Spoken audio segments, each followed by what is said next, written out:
আজকে ইচ্ছে পূরণের এমন একটা রেমেডির কথা শেয়ার করব যেটা শুধুমাত্র শ্রাবণ মাসেই করা যায়।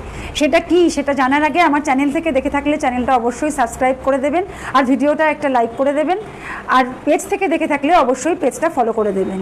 সেটা হচ্ছে শ্রাবণ মাস হচ্ছে ইচ্ছে পূরণের মাস, শিবের মাস। এটা একটা পাত্রের মধ্যে চাল, ডাল, গম, যব, জোয়ার, ভুট্টার দানা, উড়দ ডাল, মুগ ডাল, এরকম 7টা ধান্য নেবেন, সপ্তধান্য অল্প অল্প করে নেবেন একটা পাত্রের মধ্যে নিয়ে সেটাকে রেখে তার ওপরে একটা সর্ষের তেলের বা ঘিয়ের বা তিলের তেলের একটা প্রদীপ জ্বালিয়ে আপনার ঠাকুর ঘরের শিবলিঙ্গটা যেদিকে রয়েছে সেদিকে মুখ করে প্রদীপটা ওই পাত্রের ওপরে বসিয়ে প্রদীপটা শিব ঠাকুরের দিকে বা শিবলিঙ্গের দিকে মুখ করে রাখবেন এবং আপনার মনের ইচ্ছেগুলো জানিয়ে শিব ঠাকুরের কাছে বলবেন এবং প্রতিদিন সন্ধেবেলায় এই কাজটি করবেন।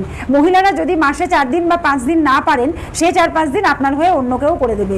দেখবেন আপনার মনের ইচ্ছা কিভাবে পূর্ণ হয়।